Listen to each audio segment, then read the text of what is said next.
Secara umum, peningkatan performa yang ditunjukkan Indonesia khususnya di timnas senior benar-benar membuat media-media asing kini gencar menyoroti tiap hal yang berkaitan dengan tim Garuda, termasuk di gelaran AFF kali ini, yang mana Indonesia mampu membuat heboh ketika PD menurunkan skuad U22. Tentu hal ini sedikit banyak menimbulkan pro kontra sebab sampai detik ini masih ada kok orang-orang yang merasa kalau mau jadi yang terbaik di ASEAN ya harus juara dulu di Piala AFF. Namun gak sedikit juga kok yang sekarang mulai merubah mindset untuk level yang lebih tinggi lagi yakni Asia. Maka dari itu, penampilan Indonesia di round 3 sebagai satu-satunya wakil ASEAN yang bisa meraih poin tertinggi. Pada akhirnya mau tak mau membuat tim-tim rival di ASEAN pun harus mengakui kalau Indonesia adalah yang terbaik. Dan itulah mengapa penampilan Indonesia di Piala AFF kali ini lebih disorot media asing lantaran rasa penasaran akan kiprah tim muda yang diturunkan. Terbukti di laga versus Vietnam kemarin, meskipun secara hasil tim Garuda kalah, namun pujian tetap saja mengarah kepada Indonesia alih-alih kepada Vietnam. Sehingga wajar kalau publik Vietnam benar-benar menganggap Indonesia sebagai media darling.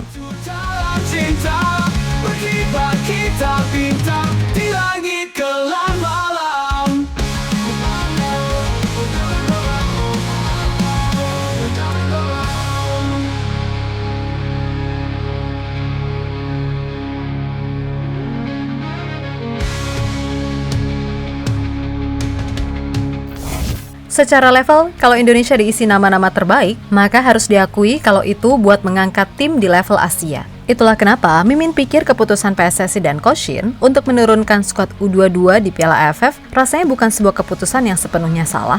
Ya emang sih secara permainan harus diakui masih terbilang amburadul, terutama soal kualitas passing, kontrol, dan positioning. Dan gak sedikit juga pihak-pihak yang mengecam keputusan ini lantaran gak memanggil pemain-pemain senior yang udah teruji khususnya dari Liga 1 seperti Rizky Ridho, Hernando, Kambuaya, Egy, Witan, hingga Sananta. Entah kurang informasi atau gimana sih? Kan udah diberitahu kalau Liga 1 itu nggak libur, jadi sudah pasti tim-tim nggak bakal melepas pemain andalannya di luar dari agenda FIFA. Toh sedari awal tujuan dibentuknya tim U22 ini ya emang untuk SEA Games 2025 serta kualifikasi Piala Asia U23. Maka dari itu dicetuskanlah tim U22 yang tampil biar mereka bisa dapat pengalaman internasional. Percaya deh, mungkin sekarang kita dibuat jengkel dan gedek sama permainan mereka yang ibaratnya passing aja masih salah-salah. Tapi jika tim ini diberikan kesempatan lebih banyak, Mimin yakin mereka akan belajar dan berkembang sebagai sebuah tim dengan beragam catatan yang ada.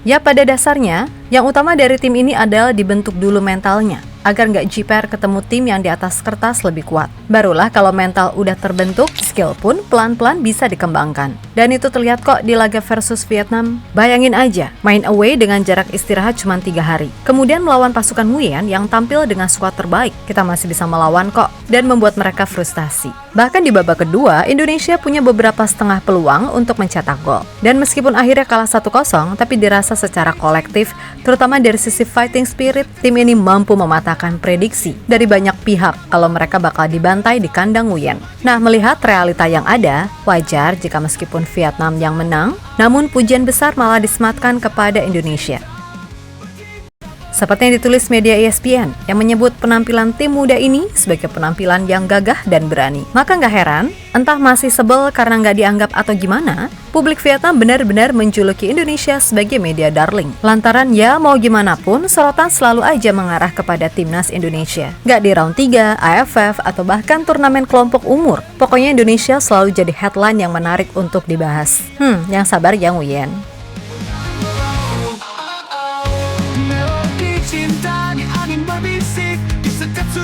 Tanah tercinta, denganmu aku takkan gentar. Bersama kita arungi badai, hati dan tanah air bersatu dalam cinta.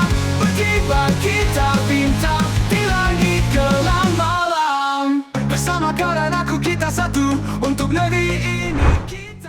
Sementara itu secara umum memang wajar jika sekarang timnas Indonesia banyak mendapatkan sorotan, terutama jika mengacu pada kiprah tim Garuda di round 3 kualifikasi Piala Dunia. Yap, kemenangan atas Arab Saudi benar-benar makin membuat citra dan gengsi Indonesia di mata ASEAN naik. Dan menurut pandit-pandit di Malaysia, kalau level Indonesia sekarang ini emang udah di atas Thailand serta Vietnam. Sehingga ya, mau juara AFF 10 kali pun gak sebanding nilainya dengan semisal lolos Piala Asia via kualifikasi. Lalu lolos round 3 kualifikasi Piala Dunia sampai target terbesar yakni lolos Piala Dunia. Intinya, pandit-pandit di Malaysia kini benar-benar yakin kalau Indonesia udah satu langkah di depan buat maju.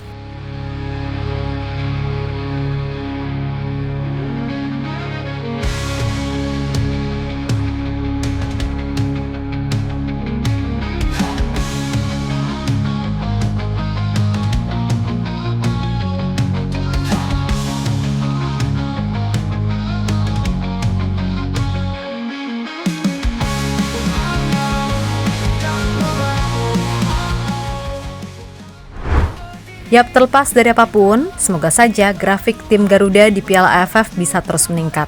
Dan semoga saja para pemain gak ada yang mengalami cedera atau apapun, khususnya mereka yang selama ini jadi langganan masuk timnas senior yang utama. Bermainlah dengan rasa bangga. Masalah juara atau enggak itu nanti, karena bagaimanapun, target kalian adalah bisa menang di SEA Games dan lolos Piala Asia U23. Ya, bagi mereka yang gembar-gembor menghujat Shin Taeyong hanya karena tampil nggak bagus di Piala AFF 2024, Mimin rasa memang ada yang salah dalam diri mereka dan akan jadi hal yang nggak berguna jika kita hanya fokus ke Piala AFF, lalu seenak jidat merugikan pihak klub yang sedang berkompetisi. Iya bener, kita emang belum pernah juara AFF dan rasa penasaran itu pun juga Mimin rasakan kok. Tapi biar gimana pun, sekarang mindset dan standar udah kadung tinggi. Jadi mau juara nggak juara di Piala AFF itu nggak begitu penting. Ibaratnya juara syukur, kalau enggak juga nggak apa-apa. Dan kayaknya untuk ke depan, Piala AFF masih akan jadi ajang trial buat pemain muda. Karena Pak Erik pun juga ingin menciptakan kolam pemain sebanyak-banyaknya. So mau juara nggak juara itu nanti.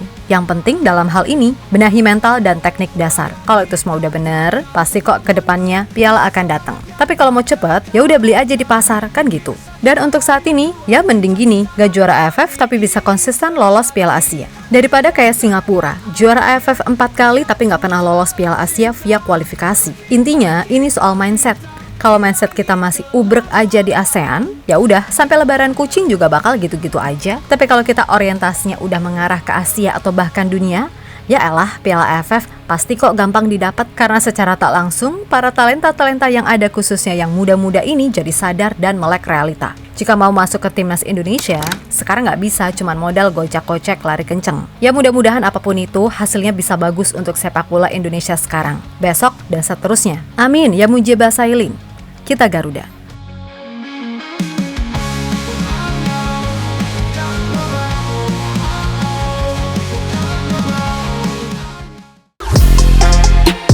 Halo, izin iklan sebentar ya guys. Jadikan ruangmu bernuansa timnas. Temukan beragam poster dinding, sepak bola dan timnas dengan desain menawan, kualitas premium dan harga yang tidak akan menguras kantong. Segera klik link Shopee di deskripsi video ini dan dukung timnas dengan sepenuh hati. Mulai dari dinding rumahmu.